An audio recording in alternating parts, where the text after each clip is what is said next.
Some people think a fancy title gives them the right to rule over others. This one? She thought running the HOA meant she could charge me $40,000 just to move into the house I already owned. She had her little clipboard, her fake documents, and a voice that could peel paint off the walls. And when I calmly refused to pay her made-up fees, she called in her big backup, her husband, the county sheriff. They came in thinking they'd evict me before I even unpacked a single box. But they didn't know what I used to do for a living.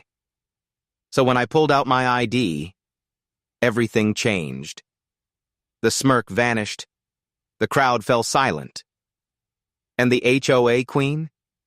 She finally realized she'd picked the wrong house to mess with. I didn't move out to the lake to start a fight. After 30 years working undercover with multiple agencies, DEA, state criminal investigations, even a joint task force or two, I'd seen enough to last 10 lifetimes. All I wanted was a quiet place where I could drink coffee by the water, read a book without checking over my shoulder, and maybe learn how to bait a proper fishing hook. Instead, I got a woman in white heels stomping across my lawn at 7:42 a.m. on moving day, demanding $40,000 in made-up fees before I could carry a single box inside. She didn't introduce herself. She didn't say good morning. She pointed a manicured finger at the moving truck and shouted loud enough to wake the whole block. "Stop unloading! That house is under HOA lock until payment is received." I turned, confused, still holding a box labeled Kitchen Fragile. And there she was.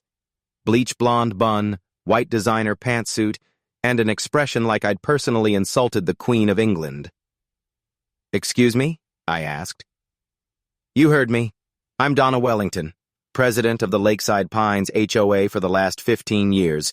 No one moves in without paying the onboarding package." I blinked. "The what?" She whipped out a folder, complete with fake seals and gold trim, like she was handing me an arrest warrant. Inside, a bill demanding $40,000 in mandatory fees. Premium Lakeside Access, $18,000. Community Behavioral Bond, $12,000. HOA Admin. Fast Track Processing, $7,500. Wellington Management Fee, $2,500. Due immediately. No payment, no possession. Her words, not mine. Now, I've read a lot of creative lies in my life. I've seen fake passports, rigged tax returns, and smuggling manifests written in invisible ink. But this was new. "Ma'am," I said slowly, "I bought this property in cash. Title's clean. County clerk signed off. This paper isn't legal." She puffed up like a rooster. "I run this neighborhood. Not your lawyer, not your title company. Me." At that moment, two movers behind me slowly lowered my leather recliner back onto the truck bed, unsure whether to keep going or wait for me to be arrested. "You have until sunset," Donna said, stepping closer, "to pay the fees and issue a formal apology for your disrespectful tone, or you won't be moving in. At all." She turned on her heel and marched off my property, already dialing someone on her phone before she even hit the sidewalk. "Blake," she said, "we have a trespasser. Yes, again. This one's mouthy." I wasn't worried. Not yet. See, when you've worked narcotics cases across state lines, dealt with cartel lieutenants and undercover arms dealers, a suburban HOA president with a clipboard doesn't really rank high on the intimidation scale. But then I heard the name again. Blake. And I remembered something from the property search records. Sheriff Blake Wellington. County law enforcement. Donna's husband. Ah. So that's how this worked. The next few hours gave me more insight into the little empire Donna had built here. Neighbors peeked out from windows but didn't wave. One elderly woman who'd been watering her rose bushes actually froze when I said hello, then scurried back inside like I'd threatened her. A teenager walking her dog saw me and quietly crossed the street. Even the dog avoided eye contact. This wasn't just a cranky HOA president. This was fear. and fear means power. Back inside the house, I went through every HOA document again. Fine-tooth comb, red pen, coffee mug in hand. Nothing in the covenants or bylaws even mentioned onboarding fees. The standard annual dues were $900. That was it. So I called the HOA hotline number listed in the purchase packet. It rang once. Lakeside Pines HOA office, a chipper voice answered. Hi, this is Daniel Rivera. I just moved into Lot 17. Someone named Donna approached me with a $40,000 onboarding fee and the line went dead. I called back, straight to voicemail. I left a message. No reply. 5 hours later, a man in a reflective vest showed up with a clipboard. Said he was from the County Environmental Review Board and needed to inspect my property for unauthorized dock modifications. Funny thing, I hadn't touched the dock. Not one board. The place had passed inspection 6 weeks ago. I showed him the permit anyway. He looked disappointed. Well, he muttered, guess there's been some confusion. Yeah, I bet there had. That night, I was sitting on the porch with a cup of black coffee when the first patrol car showed up. Lights off. Quiet roll. The officer walked up like he was on routine patrol, but his eyes told a different story. Darting toward the windows, the moving boxes still stacked on the porch. Sir, he said, we received a noise complaint from this address. Noise? I asked, looking around. You mean the wind? He didn't laugh. Just have to document it. You know how it is. 2 hours later, a second officer showed up. This one said there were reports of unauthorized outdoor activity after dark. I was sitting in a lawn chair, reading. I showed him my book. He nodded, apologized, and left. The third one came just before midnight. Said I'd been reported for verbal harassment of a community leader. Wouldn't say who. Just said, a female resident. And that's when it clicked. This wasn't some random, overzealous neighborhood. This was a coordinated harassment campaign. Psychological warfare. Same techniques used by dirty officers to run out unwanted renters or undesirables from certain districts. Only this time, the wrong person had moved in. By morning, my tires had been slashed. Deep cuts. Clean. Deliberate. Not teenage vandalism. And under the windshield wiper was a note. Fancy paper. Watermarked. Handwritten in dramatic cursive. Last warning. Pay or leave. No signature. But we both knew who sent it.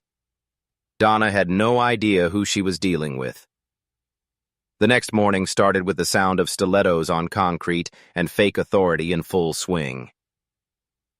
I was unpacking my coffee grinder when I heard the screech of Donna's voice echo across the cul-de-sac. She wasn't alone. This time, she brought company. 8 people, lined up at the edge of my driveway like a poorly dressed firing squad. Some clutched HOA pamphlets. One man held a camera. Another was trying too hard not to make eye contact. They weren't there because they believed in her cause. They were there because they were told to be. Donna marched up like a general arriving at a battlefield she'd already won. "Stop where you are!" she yelled, finger jabbing the air like it owed her money.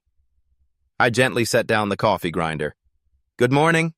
She ignored it. "I gave you until sunset yesterday to pay your onboarding fees. Instead, you moved boxes into a house that is not approved for occupancy. That is trespassing." "Donna," I said evenly, "I own this house. I've shown you the deed. I've shown the permits. I've reviewed every HOA clause. You don't have the authority to—" "I built this community," she shrieked, eyes bulging. "This lake, these streets, they're mine. I maintain order here. I protect property values. You think you can just move in without respecting the system I've upheld for 15 years? Her voice cracked. Her composure was splintering. The designer pantsuit from yesterday was back, but this time it was wrinkled. Her eyes were ringed with sleeplessness. Whatever this power trip was, it consumed her. Neighbors began stepping outside, drawn by the rising volume. Some had phones out, already recording. Others stood frozen, watching. The atmosphere felt electric, like the wind just before a summer storm. "Ma'am," I said, calmly stacking another box on my porch. "Lakes aren't owned by individuals. Neighborhoods aren't ruled by dictators in high heels. And I'm not paying $40,000 to a clipboard." That was the last straw. Her hand trembled as she pulled out her phone and hit speed dial. "Blake," she spat into the phone, just loud enough for the crowd to hear. "Get here now. The trespasser's resisting. He's harassing me in public. He's trying to provoke an incident." My brows raised. Interesting phrasing. Provoke an incident. I'd heard that line before. It's what corrupt cops say when they need an excuse to escalate. She turned toward the crowd with a theatrical flourish. "You all heard that," she declared triumphantly. "The sheriff is on his way. You'll see what happens when someone disrespects the rules of this community." A murmur passed through the growing group of onlookers. I noticed the same elderly woman from yesterday, the one with the roses, standing beside her mailbox. She whispered something to the man next to her. "Maybe someone's finally standing up to her," I heard. But then he shushed her. "Careful. Donna will find out." And still, Donna kept pacing, muttering about outsiders and troublemakers and people who don't know their place. Then, sirens. 2 patrol cars turned onto the street, lights flashing, sirens whooping once before going silent as they slowed in front of my house. The show had arrived. Blake Wellington stepped out of the lead cruiser like he'd done it 1,000 times before. Full uniform, aviators, broad chest, service weapon gleaming on his hip. His walk was slow, deliberate, rehearsed. He wanted everyone to see him in command. He nodded to the crowd, not friendly but performative, and walked up my driveway with the posture of a man expecting immediate compliance. "Mr. Rivera," he said in that calm cop tone that's not really calm at all. "We've received multiple reports of a disturbance, aggressive behavior, and unauthorized occupancy of HOA-restricted property." Behind him, 2 deputies stood with arms crossed. One young, one older. The younger one kept glancing between me and the sheriff. His expression said he wasn't sure what he'd just walked into. I stayed completely still, completely professional. "Sheriff Wellington," I said. "I'm moving into my own home, legally purchased, documents filed with the county.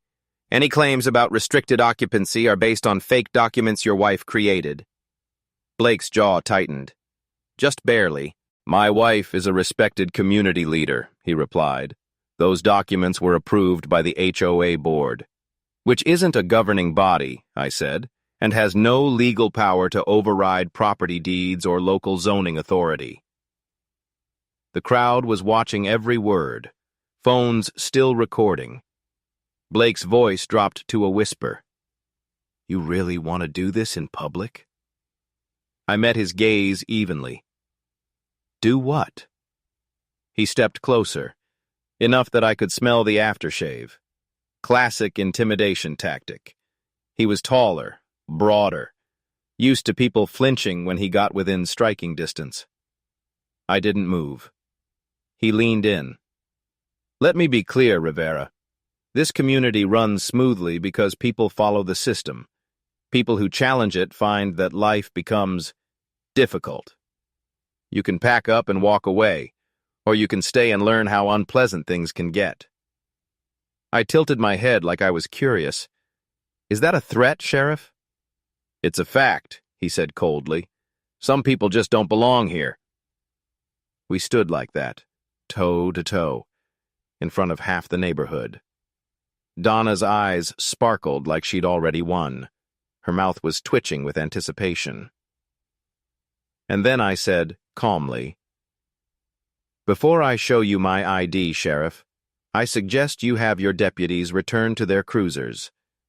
This is about to get embarrassing. Blake blinked. What? I slowly reached into my back pocket, pulled out my wallet, and removed the worn leather ID holder inside. But I didn't hand it to Blake. I handed it to Deputy Smith, the younger one. Because junior officers haven't learned to fake their reactions. He looked down, paused. Then his face drained of color. His mouth opened, but no words came out. "Sheriff," he stammered. You really need to see this." Blake snatched the ID without looking, until he did. And in that second, I saw the exact moment the Wellington Empire began to collapse. His eyes locked on the badge. State Police, Criminal Investigations Division, Detective Daniel Rivera, 30 years service. And just like that, the entire street fell silent. You could have heard a pin drop on that street. Blake stared at the badge like it had personally betrayed him. His face turned the color of sidewalk chalk, and the confident, smug sheriff everyone knew suddenly looked very small.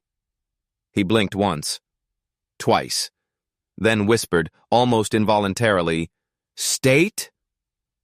"Detective Daniel Rivera," I said loud enough for the entire street to hear. "Criminal Investigations Division. Retired. Recently, but still fully credentialed." The murmurs started immediately. Dozens of phones zoomed in. The mood shifted from tension to awe in seconds flat. Donna stepped forward, furious. "You're a cop?" she shrieked. "That's not fair. You tricked us." I didn't even flinch. "I didn't trick anyone, Donna. I just didn't announce my profession before moving in. Which, last time I checked, isn't illegal." The crowd was reacting now, whispers and gasps spreading like wildfire. "You lied!" she screamed. "You were supposed to be some nobody retiree!" "No, Donna," I said. "You just assumed I was easy to intimidate." Sheriff Wellington's hands were trembling. I could see the gears turning behind his eyes. His entire career was unraveling in real time, and he knew it. I watched him try to rebuild his facade with one last desperate reach for control. "Detective," he said, his voice suddenly syrupy. "Maybe we can talk about this. Work something out. No need to escalate." "I'm not escalating anything," I cut in. "But you tried to intimidate a police officer on his own property, with no warrant, no cause, and a fraudulent document created by your wife." Gasps. Someone in the crowd, I think it was the teenage girl walking her golden retriever, actually gasped out loud. Donna was shaking now, mascara streaking down her cheeks, rage painting her face an angry shade of red. She looked like a woman whose mask had been ripped off in front of her own court. "I built this community," she screamed. "For 15 years I've protected it. I've kept out criminals, trash, lowlifes." "You extorted your neighbors," I snapped. "You charged fake fees, ran protection rackets disguised as HOA dues, and silenced people through fear. That's not protection. That's control." And for the first time in all this madness, the crowd clapped. It started with a slow, hesitant applause from the elderly woman who'd bolted her door 2 days ago. She stepped forward now, trembling, but not from fear. "Detective Rivera," she said. "I've lived here for 12 years. Donna made me pay $300 a month for landscaping violations. I don't even have a lawn." Donna spun around.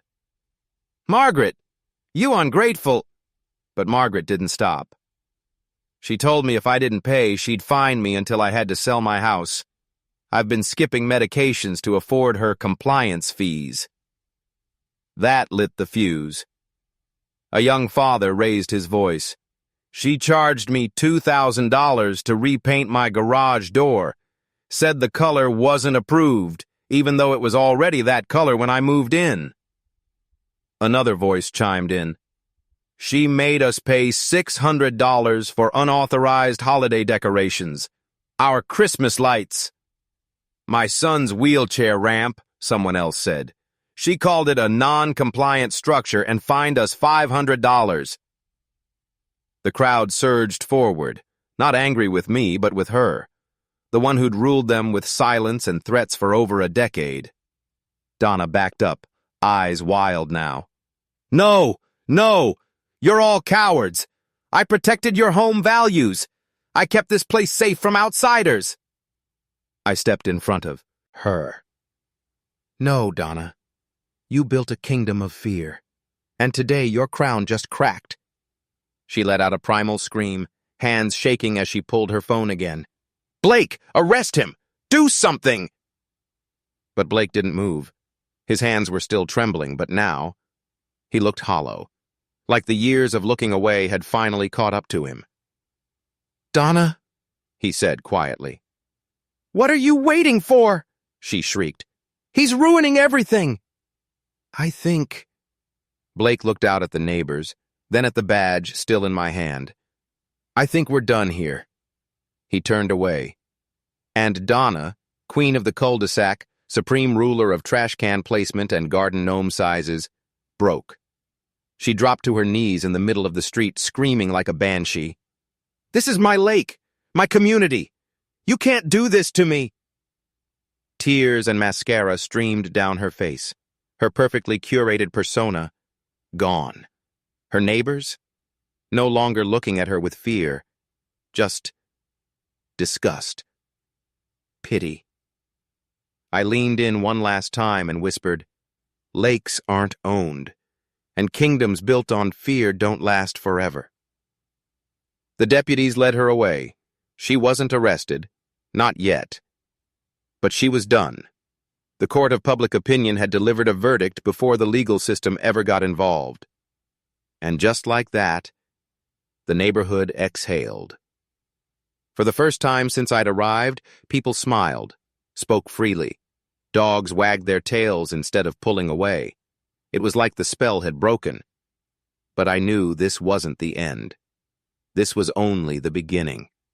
The deeper I dug, the more I'd find. Because Donna and Blake weren't acting alone. They never are. The neighborhood didn't sleep that night. Not because of sirens or threats, but because for the first time in years, people weren't afraid to talk. The air was different, lighter, like the trees themselves were breathing easier. I sat on my porch long after the sun went down, coffee gone, a cold in my hand, watching as neighbors I'd barely met slowly drifted toward my front yard like moths pulled out of hiding. First came Margaret, the elderly woman with the rose bushes. Then came Tony, the guy with the beat-up landscaping van. A young mother named Emily appeared next, pushing a stroller with one hand and holding a folder with the other. By midnight, a dozen people were gathered in my driveway, speaking in low tones, checking over their shoulders out of habit. The fear was still there, but it was cracking. "Detective," Tony said, clearing his throat, "I think it's time you knew the whole picture." He handed me a binder, thick with photocopies and handwritten notes. HOA bills, cash receipts, hand-scrawled memos that read like a mob ledger. No checks, no invoices. Just cash-only transactions labeled with things like fence width violation, $500, seasonal debris non-compliance, $750, community maintenance escalation, $1,200, all signed with a looping, self-important flourish, D. Wellington. "She told us the money was going to beautification projects," Tony said, "but nothing ever got built. No new benches, no playground. Just threats if we asked questions." Emily stepped forward, her voice shaking. "She told me if I didn't stop asking about the HOA budget, she'd have code enforcement declare my house a safety risk and evict me. I started recording the meetings secretly." She pulled out her phone and opened the audio files. Donna's voice came through clear. "Anyone who complains gets on the list. And once they're on that list, it's only a matter of time before they're gone." I looked up. "What list?" Margaret swallowed hard. "The problem list. That's what she called it. If your name ended up on there, your life got harder. Daily citations. Inspectors showing up for no reason. Mysterious complaints about lawn height or window tint. Tony nodded. We lost at least a dozen families in the last 5 years. Sold their homes out of frustration or fear. Emily scrolled to another tab. I've been keeping records. Dates, Vicks, Tims, tactics. Even the fake fees she invented over time. She never recycled. Every charge was new and always just believable enough to sound real. A storm of quiet voices rose around me. She made us pay $1,000 to remove a swing set we'd had for years. Said it didn't meet updated safety codes. She charged me $2,200 for having an unauthorized vehicle. It was my cousin's pickup visiting for 2 days. She told my husband she could make our house unsellable if we didn't pay a noise violation she made up. This wasn't HOA mismanagement. This was a long-term, deliberate extortion racket. It was organized. It was profitable. And it was protected by a sheriff who just so happened to be her husband. But what chilled me most wasn't just the corruption. It was how polished it all was. They didn't yell. They didn't break kneecaps.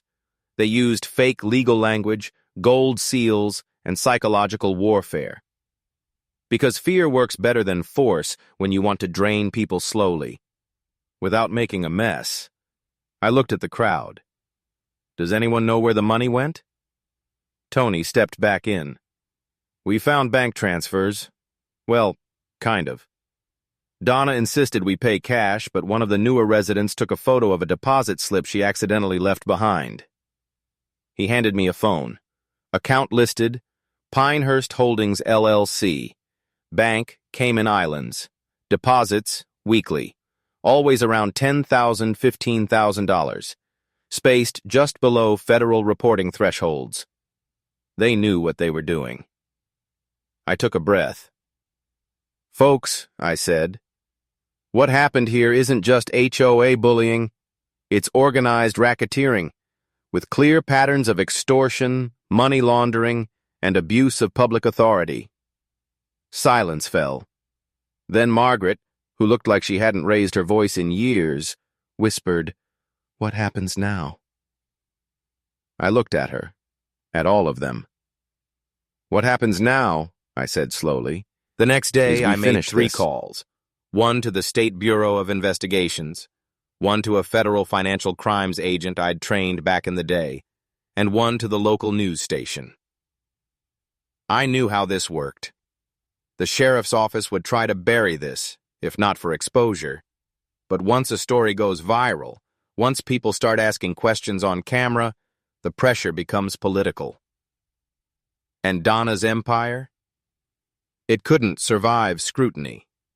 By afternoon, the story had already begun spreading, starting with a clip from a teenager who'd filmed the badge reveal.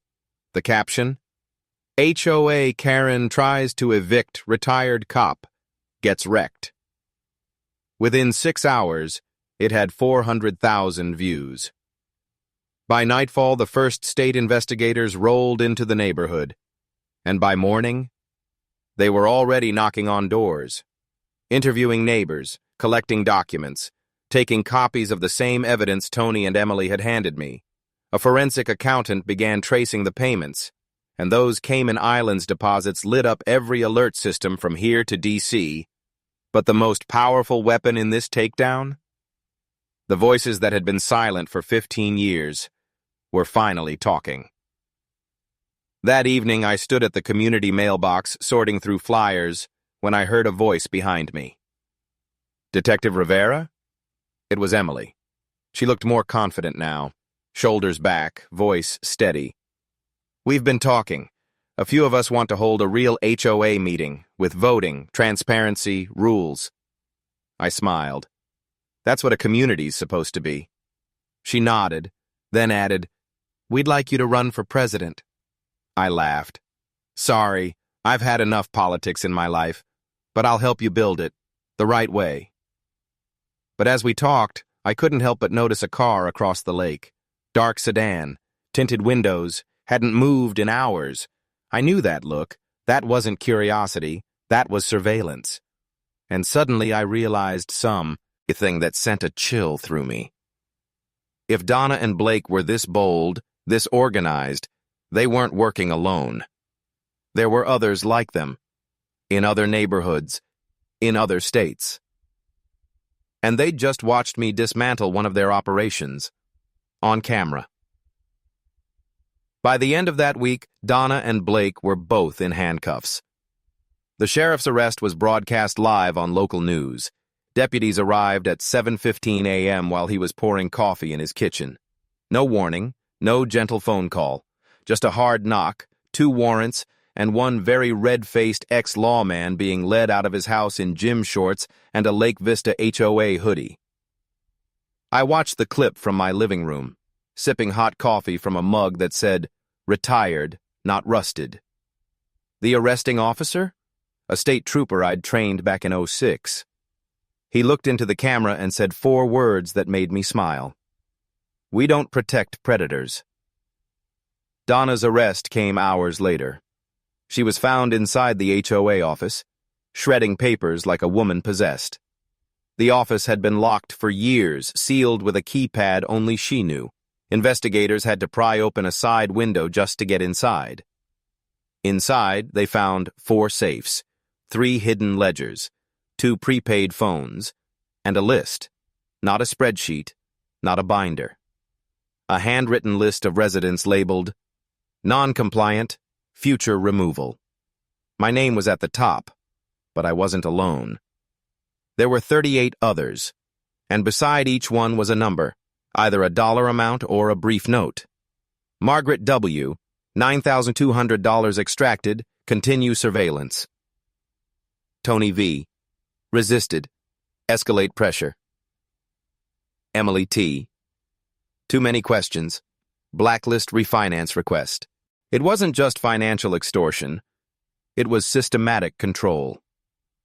The worst part? Several names had the word removed already written next to them, underlined twice in red. The news exploded. Local anchors couldn't report fast enough. State officials held press conferences. Lawmakers started making noise about HOA oversight. But the real pressure came when a journalist from a national crime podcast got involved. She requested an interview. I agreed. We met at a lakeside park with the water glistening behind me. Kids were playing, parents laughing. The same community that had lived in fear for over a decade, now free. "Detective Rivera," she said, setting up her mic, "what made you fight back?" I thought for a second, then replied, "It wasn't about me. It was about a community that forgot what it felt like to be safe, and a bully who mistook silence for submission." That quote made it into the teaser trailer. The episode went viral in under 24 hours, but what came next was even bigger. The Department of Justice called. Not just local, not just state. Federal. Turns out Pinehurst Holdings, the shell company where Donna laundered the cash, wasn't just for Lake Vista. It was part of a network. A multi-state HOA exploitation ring disguised as neighborhood consulting firms. And they'd been using the same playbook. Install a controlling HOA president. Get a local sheriff or judge in their pocket. Bleed the neighborhood dry. Rinse, repeat. 12 neighborhoods in 4 different states were flagged within the first week. One of them? In Phoenix. Another in suburban Dallas. 2 in Florida. The network was nationwide, quiet, legal-looking, untouchable. Until now. That podcast episode? It cracked the whole thing open. I got a call from a woman named Maria in Arizona. "Detective Rivera," she said, "I know you're retired, but our HOA president, Jay, just raised monthly fees from $150 to $100. He claims it's to improve water quality. We don't even have a lake." I asked a few questions. She answered them all like a woman who had waited too long to speak. Then she paused and said, "An 89-year-old veteran here tried to ask for budget records. The next day, his front lawn was declared a fire hazard. Code enforcement showed up with bolt cutters and a citation. He's terrified." I took a long breath, because I recognized the pattern. "They're using the same script," I said. "Same language, same intimidation, same isolation." "Can you help us?" she asked. I looked across my quiet, peaceful street, the one I'd just helped free, and I thought of all the people still trapped under their own Donna Wellingtons, still afraid to speak, still afraid to fight. "Yes," I said, "but not just you. We're going to help them all." Back in Lake Vista, the neighborhood was changing faster than I ever expected. A new interim HOA board had been elected. All budgets and spending were made public.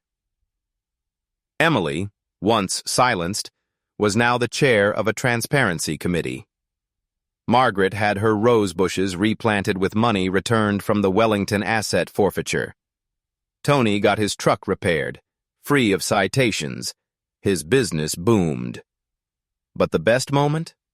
At the next community BBQ, now weekly, a new couple with a newborn walked up to me. "You're Rivera, right?" the dad asked. "We moved here because of what you did. Our realtor warned us this used to be a nightmare HOA. But now?" He looked around. Families laughing, grills sizzling, kids playing under the sunset. "Now it feels like home." His wife added, "Our baby's going to grow up in a place where fear isn't normal. Thank you for that." And that? That meant more than any badge I ever carried. But even as Lake Vista healed, the phone kept ringing. More stories, more neighborhoods, more quiet cries for help. And one day, as I looked out over the lake, I saw a black SUV parked at the far end again. Same spot, same windows, same silence. They weren't gone. They were watching. Because I hadn't just ended a reign of terror. I'd disrupted a business model. And somewhere out there, behind shell companies and closed-door meetings, the real architects of HOA corruption were already planning their next move. I never thought I'd be back under fluorescent lights, wearing a suit, with a microphone in front of me and the seal of the United States Congress on the wall behind. But there I was. "Detective Daniel Rivera," the chairwoman said, scanning her notes. "Retired Criminal Investigations Division, testifying before the Subcommittee on Housing Oversight and Consumer Protection." The room was packed.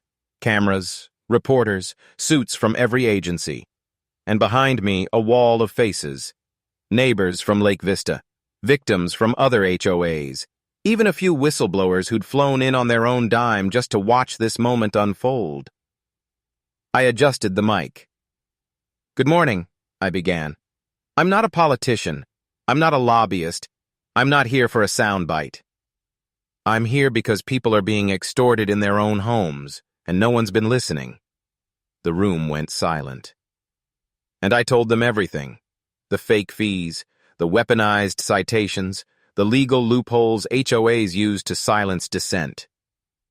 The law enforcement cover provided by officials like Blake Wellington, the national network laundering cash through fake consulting firms. I gave names, showed receipts, played recordings, cited banking trails and surveillance logs and citizen testimonies. I showed them the list Donna had written by hand. 38 residents targeted, dozens more intimidated, and an entire nay. HB Orhood robbed in plain sight with county stamps and HOA letterheads. You could hear the tension build as each example hit harder. An older representative leaned forward. "Detective, how long did this go on before you stepped in?" 15 years, I said. 15 years, she repeated. "And not one agency stopped it?" "No," I said, "because it looked legal. Because it wore a smile and a clipboard and called itself community enforcement. And now?" I leaned in. Now they're watching, and they're scared. That hearing made headlines. News outlets across the country ran it on loop. Retired cop exposes nationwide HOA corruption network.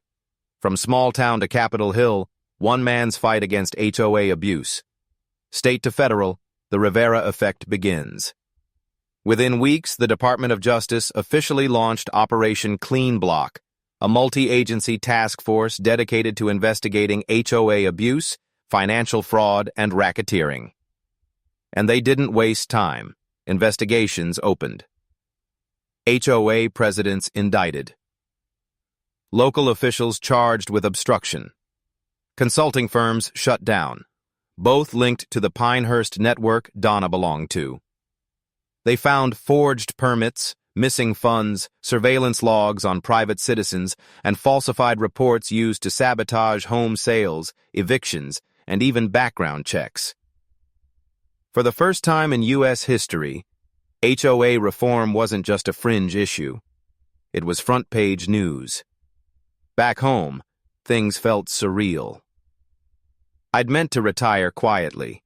Instead, I was running media interviews, helping draft legislation, and fielding calls from other retired agents asking, "Hey, how do I get involved?" But the part that got to me most, the letters. Hundreds of them. A widow in Georgia whose HOA tried to fine her $20,000 for using a cane ramp. A veteran in Nevada whose truck was towed weekly for being unsightly. A mother in Illinois whose autistic son's sensory play area was declared a nuisance to visual harmony. Each one ended with some version of, "We thought we were alone, but now we know we're not." And then one day, I got a knock at the door. Not from reporters, not from agents, not from angry officials. It was a kid, maybe 10, holding a notebook. "You're Mr. Rivera, right?" he asked shyly. I smiled. "I am." "My teacher said you helped stop a bad guy, HOA. Can I interview you for my school report?" I crouched down. "Only if I can see your notebook when you're done." He grinned. As I answered his questions about truth and bravery and why would anyone be mean in a neighborhood, I felt something shift deep inside. It wasn't about busting criminals anymore. It was about rewriting the rules. Teaching the next generation that fear in your own home is never normal, that justice doesn't stop at the city line, and that no one, not even a self-declared queen with a clipboard, gets to decide your worth. Weeks later, I stood with Emily, Tony, and Margaret at the edge of the lake. It was sunset. Kids were playing on the dock that had once been non-compliant. Dogs ran free. Laughter echoed from house to house. No citations, no threats, no eyes behind curtains. "Hard to believe this was a war zone," Tony said. "Not a war zone," I replied. "A silence zone, until someone spoke." Emily raised her glass. "To the end of Queens and clipboards." We all laughed. And then Margaret, who now chaired the HOA Reform Committee for the entire county, added, "No, to the people who speak, and the people who listen." But just as I thought the chapter was closed, another envelope appeared in my mailbox. No return address, no postmark. Inside, a single note. "You made waves, but we built the ocean. Stay out of Florida." It wasn't over. The game had just gone national, and I had no intention of backing down. I flew to Florida 2 weeks after the envelope landed in my mailbox. No return address, no fingerprint, just a message. "You made waves, but we built the ocean. Stay out of Florida." That kind of threat doesn't scare me. It intrigues me. Because no one sends a warning like that unless there's something worth hiding. And in Florida, there was a lot to hide. The town was called Cypress Hollow, a pastel-painted slice of paradise tucked between palm trees and golf courses. It looked harmless, too clean, too perfect, like a catalog model hiding bruises under foundation. I knew that look. The HOA president's name was Carter Mills, former lobbyist, now community consultant. He ran a development called Ocean Pines Estates, and just like Donna, he charged outrageous onboarding fees, random fines, and a $1,000 neighborhood morale fee. What even is that? I posed as a new buyer, had a friend on the inside pull some records. Within a day, I had enough to know something was wrong. The red flags came fast. 8 evictions in 3 months. 3 homes seized for non-compliance with energy regulations. A young couple lost custody of their daughter after being reported for domestic disturbance, which turned out to be their toddler crying too loudly during dinner. And just like Lake Vista, no one was talking. I knocked on doors. People peeked through blinds, then quickly shut them. One woman opened her door just enough to slide out a sticky note that read, "They monitor conversations. Cameras in HOA light poles. Don't trust anyone." Cameras in light poles? This wasn't a homeowners association. This was a surveillance state disguised as a gated community. I called Emily back home. "I think we're looking at a beta test," I said. "A pilot program for something bigger." She was silent for a beat. "How big?" "Big enough that someone's funding it." And then she told me what she'd found. The paper trail started with Ocean Pines' parent company, Hollow Crest Ventures. Registered offshore, no real leadership listed. But Hollow Crest had financial ties to a political action committee operating out of D.C. That PAC had funneled over $4.8 million into campaigns that promoted property owner rights and private neighborhood governance. Sounds harmless, right? Until you look at where the money ended up. Anti-renter legislation, bills removing oversight from HOA boards, policies allowing civil asset forfeiture by private community contracts. They were writing laws to empower HOAs, turning neighborhoods into unregulated fiefdoms, and the people funding it. Former real estate moguls, data firms, surveillance tech companies, even a few defense contractors looking to test facial recognition in private zones with non-governmental immunity. This wasn't about lawn care anymore. It was about behavioral control. I confronted Carter Mills, set a meeting under my cover identity. Interested buyer, relocating from Arizona, big plans to improve the neighborhood. He greeted me like a man who believed in his own myth, slick hair, smile too white, hands that had never held a hammer. He wore a crisp navy suit in 92-degree heat and didn't sweat once. We shook hands, then sat in his spotless office. "Mr. Rivera," he said, "you'll find our onboarding process streamlined. A few basic adjustments to align with our community ethos, and you'll be fully integrated." "Community ethos?" I asked, tilty-us, bending my head. He grinned.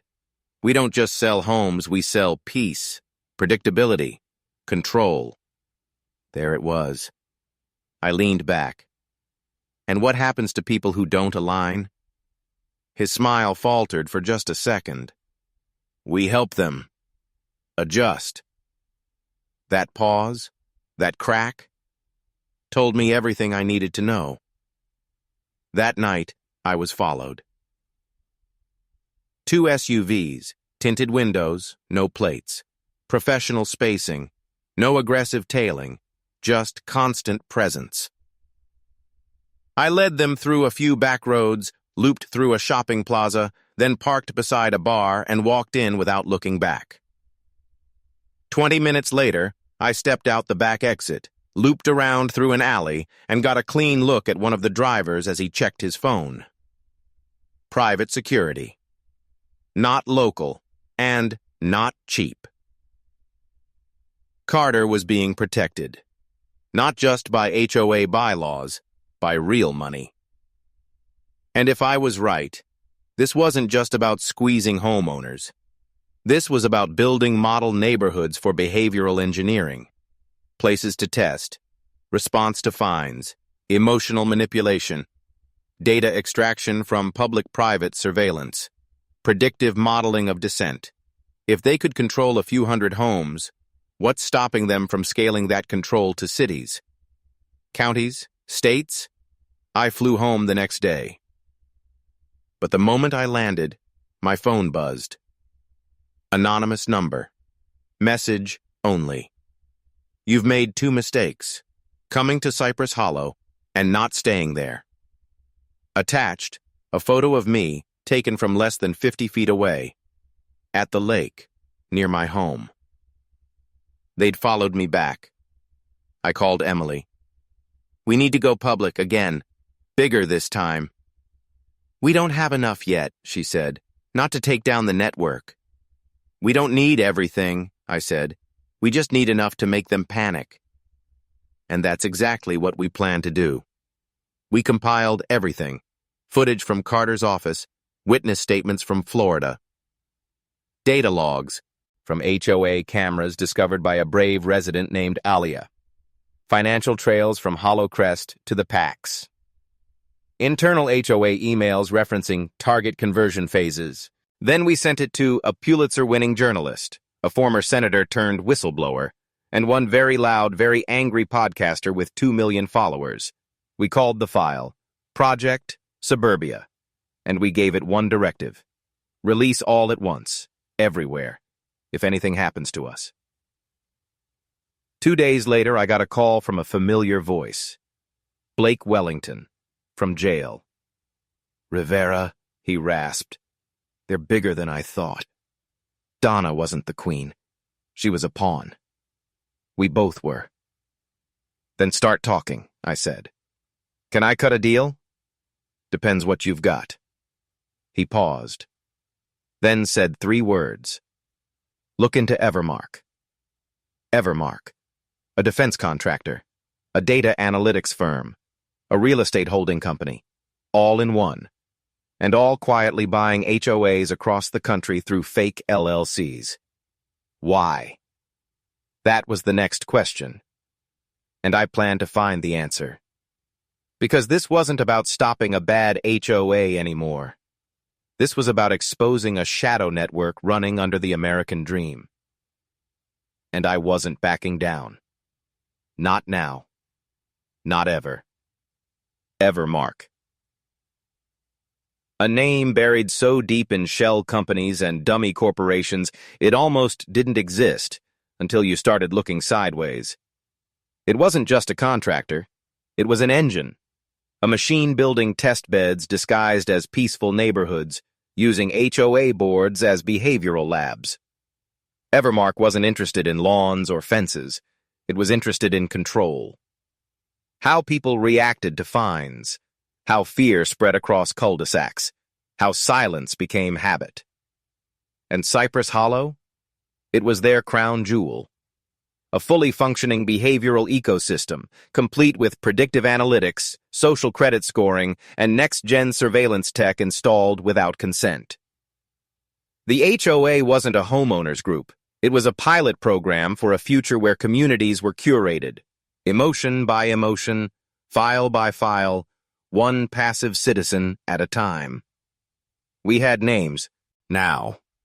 Carter Mills, frontman. 3 Evermark executives, former intelligence analysts. 2 congressmen quietly backing legislation to deregulate HOAs nationwide. And at the center of it all, Project Halcyon, Evermark's code name for its private HOA behavioral influence project. The stated goal? Community stability through environmentally induced behavior normalization. Translation? Control people by controlling what they fear. We had enough for a national takedown, but no legal body would act fast enough. Evermark's lawyers were too powerful, the money too deep, the influence too broad. So we went nuclear. We called it the Halcyon Dump. Emily built the site, Aaliyah handled encryption, Tony coordinated the leaks, and I, the old cop with a chip on his shoulder, reached out to every journalist who'd ever been blacklisted for digging too deep. We had over 70 hours of audio, GB of surveillance logs, 300 internal memos, a blueprint for installing covert cameras in HOA-issued mailboxes, a memo describing ideal HOA demographics as passive income households with limited digital fluency and high compliance culture. On a Thursday morning, at 9 a.m. sharp, we released everything. YouTube, X, Reddit, TikTok, news sites, pirate mirrors, forums, journalists. It exploded. Within hours, HOA-gate was trending globally. Talk shows brought in legal experts and whistleblowers. Anonymous dropped a video supporting the release. Congressional leaders demanded emergency hearings, and millions of homeowners realized they'd been data mapped like lab rats. CNN led with the headline, HOA Surveillance State, Inside America's Quietest Control Experiment. Fox followed with, Freedom versus Fines, The Truth About Suburban Tyranny. Even international outlets ran it. Evermark went into panic mode. They denied everything, then blamed rogue contractors, then claimed the leaks were fabricated. But the damage was done. The DOJ opened a special counsel investigation. Evermark's stock plummeted. 2 execs tried to flee. They were caught in Belize. The PAC's funding deregulation efforts were subpoenaed, and the congressman tied to Project Halcyon resigned within the week. Back in Lake Vista, I stood on my porch and watched a new family move in. A girl played with a jump rope in the driveway. Her mom waved to Margaret. Tony drove by and honked twice. Peace, earned, not bought. The mail truck pulled up. Inside was a small envelope. No sender. Again. I opened it. Inside, a single scrap of paper. 1 line. You lit the match. Let's see if you can survive the fire. I smiled, because fear only works when you run, and I wasn't running. Weeks later, I got a final invitation. Congress, again, but not to testify, to lead. A newly formed federal task force on HOA oversight, backed by the Attorney General, tasked with creating national regulations, protections, and a federal reporting system for abuse. I declined the offer. Not because I wasn't honored, but because my work wasn't in Washington. It was here. In the neighborhoods, still afraid, still silent, still watching their backs when they should be enjoying their front porches. And so, I built something new.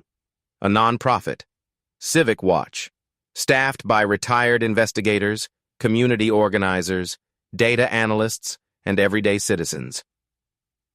Our mission: protect homeowners, expose corruption, dismantle abuse, teach people to fight and win, legally, loudly, and together.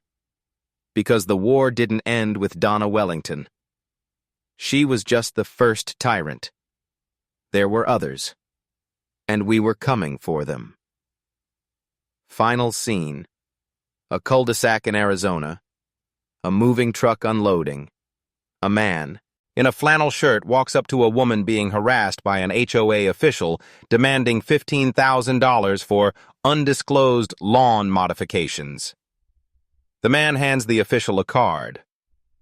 Detective Daniel Rivera, Civic Watch. He smiles. Let's talk about your math. The woman looks stunned. Who are you? He shrugs. Just your neighbor. But the clipboard tyrant? He's already walking away. Because he knows the watchdog has arrived.